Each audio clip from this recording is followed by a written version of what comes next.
Welcome in, Gemini. Welcome to Great Awakener Ether Realm. My name is Kimberly, and I am going to do an astrological reading for the week of January 13th through the 19th. We'll start off with the Sun. It is in Capricorn, which is your 8th house. Sun's all about your ego. 8th house is all about your other people's money, sex, death, transformation. All right. The moon is in Cancer. There's going to be a full moon in Cancer on January 13th, Monday, at 23 degrees. Cancer is your second house of values, your value system, how you value yourself, and how you earn money. All right. Mars will be conjunct this full moon at 26 degrees. Mars is retrograde. It's been retrograde for a little while now. Mars rules Aries, which is your 11th house of friendships, dreams, hopes, wishes. It also rules Scorpio, which is your work zone. So this being which actually is kind of interesting because the Scorpio rules 8th house. So you might have a little something going on here with your other people's money. And your ruling planet is Mercury as well, and that's also in Capricorn. So you've got a good amount of focus on other people's money, sex, transformation, death. All right. Might be a little bit of a harsh week, maybe, possibly. This is also going to square, the full moon is also going to square Chiron in Aries, accentuating Aries again, which your friends, dreams, hopes, wishes might be involved in the money transformation aspect of this.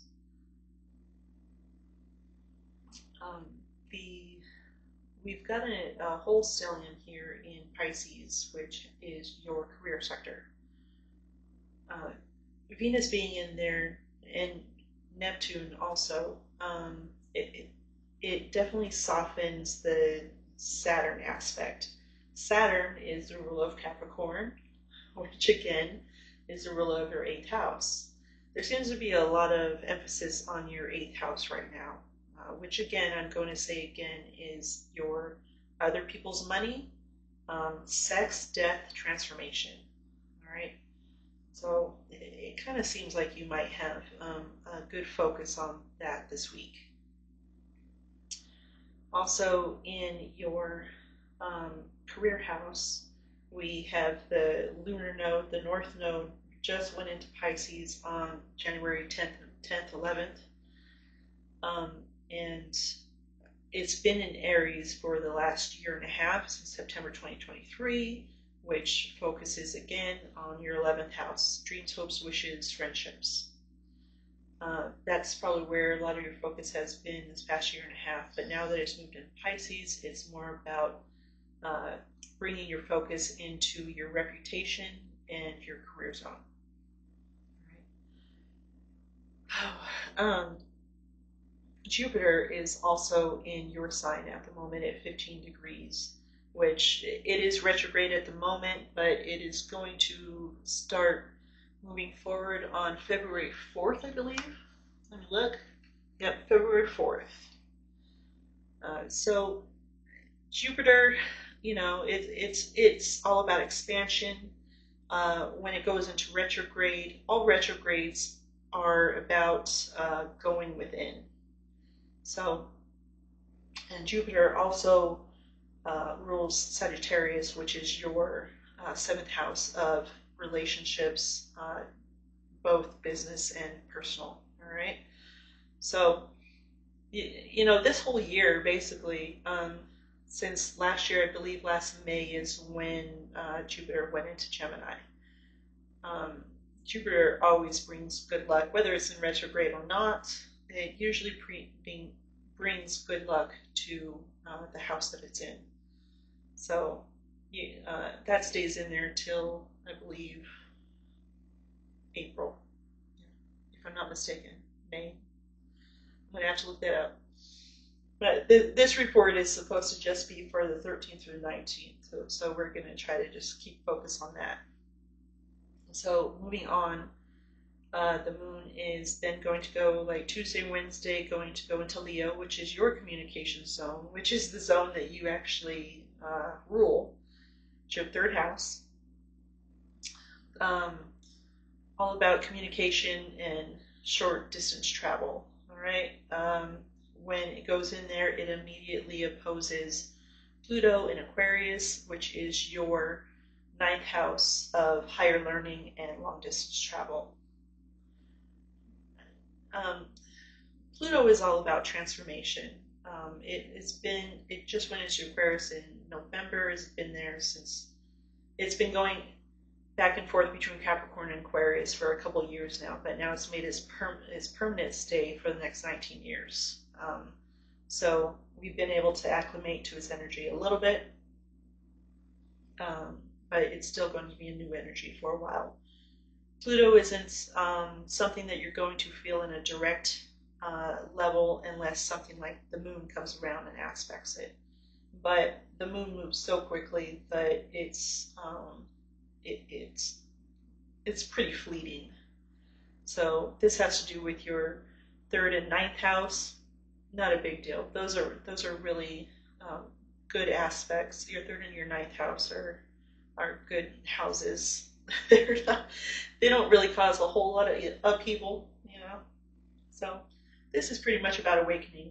Pluto in Aquarius in your ninth house is pretty much about awakening, you know, transformation. Let's see. Moving on to, there is going to be a square between the moon and Uranus in your 12th house. Uranus has been in your 12th house for about 6 to 7 years now. So you're probably used to it by now, but this is another outer planet where you don't really feel it until it gets aspected by an inner planet.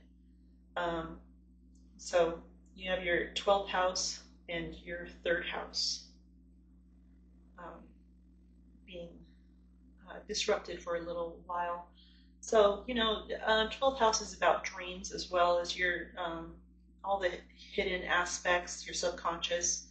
So you might have a few dreams, you know, during these couple of days, you know, but it's going to be fleeting.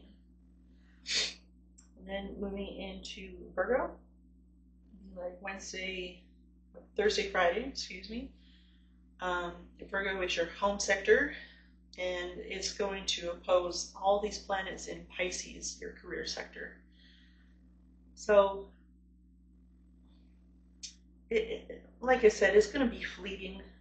There's nothing like harsh about what's going. Maybe when it opposes Saturn, because it seems like our biggest focus right now is on your 8th house. And of course, like I said, Saturn is a rule of Capricorn. So it might come into your 8th house, your money house, other people's money, sex, death, transformation. I'm trying not to repeat myself too much. But again, it's fleeting, not a big deal. It will also square Jupiter in Gemini.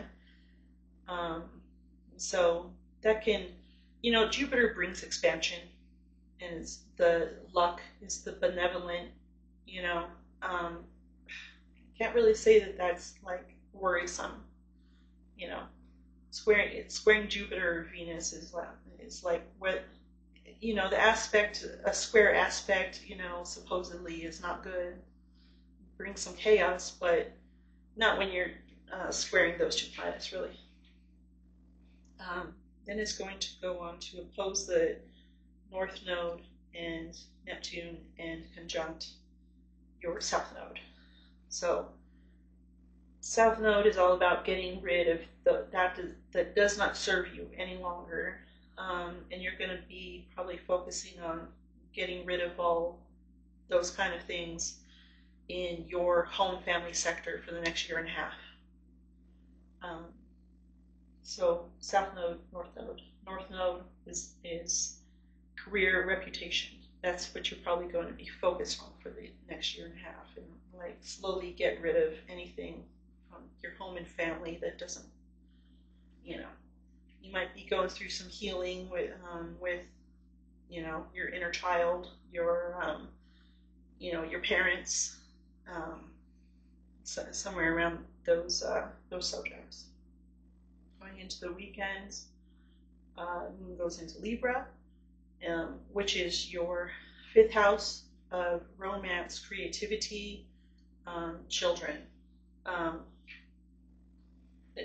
this is going to come around and square the degrees of the full moon. But Libra is trine your sign. I mean, you got some pretty decent stuff going on here. It's you got the value, your second house and your eighth house. It really does seem like there's a good amount of emphasis on your eighth house and on your career sector. But Moon in Libra, that should be, no matter the aspects that are being made here, this actually seems like you've got a real good week going on here. If whatever, as long as you can, the full moon is about illumination, bringing awareness to what needs to be brought awareness to, which looks like it could deal with your money or your